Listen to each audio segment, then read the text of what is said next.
Bismillahirrahmanirrahim. Assalamualaikum warahmatullahi wabarakatuh. Perkenalkan, nama saya Jumiates, NIM 192800055. Baik, pada kesempatan kali ini saya akan menjawab pertanyaan-pertanyaan ujian akhir semester mata kuliah pendidikan anti korupsi, yaitu soal yang pertama, apa tujuan dan sasaran pendidikan anti korupsi?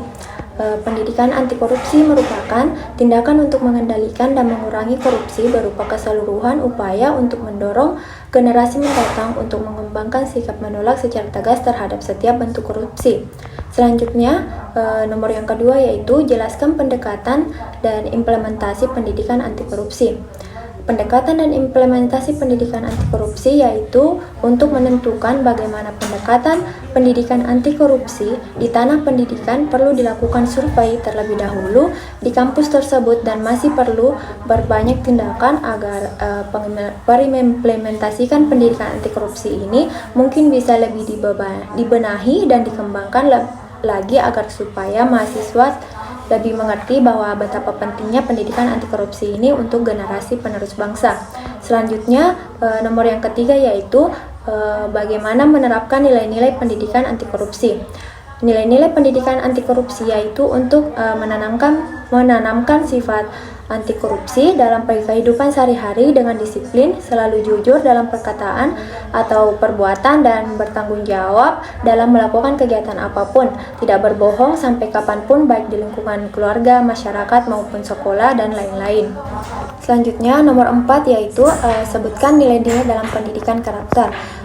Ada beberapa nilai-nilai dalam pendidikan karakter yaitu diantaranya religius, jujur, toleransi, disiplin, kerja keras, kreatif, mandiri, demokratis, rasa ingin tahu, semangat kebangsaan, cinta tanah air, menghargai prestasi, bersahabat atau komunikatif, cinta damai, gemar membaca, peduli lingkungan, dan peduli sosial.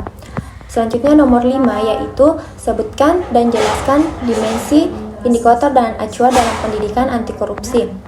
Dimensi dan indikator pendidikan anti korupsi yaitu politik, membuat kebijakan didasarkan pada kepentingan umum atau bersama atau istilah adil, melaksanakan kebijakan didasari sikap menjunjung tinggi kebenaran atau jujur dan berani, melaksanakan pengawasan kebijakan secara tidak tebang pilih atau adil dan berani, melaksanakan musyawarah dalam menyelesaikan masalah atau kebersamaan.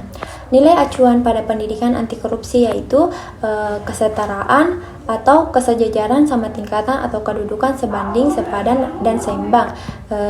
Kebersamaan, hal bersama seperti rasa persaudaraan, kekeluargaan, senasib, sepenanggungan, dan merasa menjadi satu kesatuan atau integritas.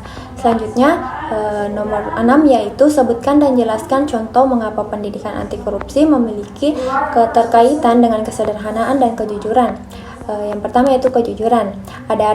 Ajari anak untuk tidak mengambil kepunyaan orang lain, biasakan meminta izin sebelum meminjam, tidak mencontek, tumbuhkan kebanggaan saat ia berhasil dengan upaya sendiri. Dapat pula kita tekankan untuk berkata jujur dengan membiasakan anak bercerita secara terbuka. Ajari mengakui kesalahannya dan selalu tepati janji pada anak, dan berilah apresiasi dan rasa bangga kepada anak ketika nilai ujian tersebut diperoleh dengan cara tidak mencontek. Hal tersebut dilakukan agar seorang anak termotivasi ketika melakukan suatu hal yang diperoleh dengan cara tindakan jujur.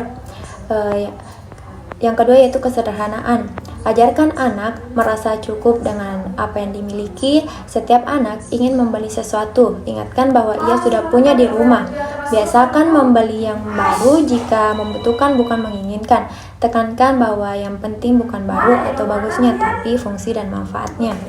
Selanjutnya nomor 7 yaitu jelaskan faktor internal dan eksternal terhadap tindak korupsi. Faktor internal terhadap tindak korupsi ada 3 yaitu sifat tamak atau rakus, modal yang kurang kuat, dan gaya hidup konsumtif. Sedangkan faktor eksternal terhadap tindak korupsi ada 4 yaitu aspek sikap masyarakat terhadap korupsi, aspek ekonomi, aspek politik, aspek organisasi. Selanjutnya nomor terakhir atau nomor 8 yaitu sebutkan dan jelaskan tindak korupsi dan anti korupsi dalam dunia pendidikan. Tindak korupsi yang terjadi dalam bidang pendidikan dapat dianatomi menjadi beberapa aktivitas seperti yang pertama pengangkatan jabatan kepala sekolah, yang kedua pengadaan sarana dan prasarana termasuk seragam, buku, gedung, peralatan, laboratorium, dan sebagainya. Yang ketiga yaitu penggunaan dana BOS. Yang keempat, penerimaan siswa baru. Yang kelima, undangan untuk memasuki PTN melalui undangan. Yang keenam yaitu pengangkatan guru honorer menjadi CPNS.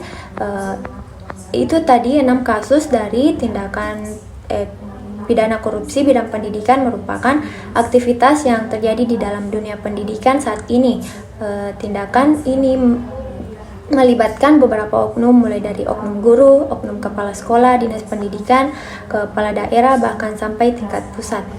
Baik, itulah tadi jawaban saya dari 8 soal ujian akhir semester mata kuliah pendidikan anti korupsi. Apabila ada kekurangan mohon dimaafkan. Wassalamualaikum warahmatullahi wabarakatuh.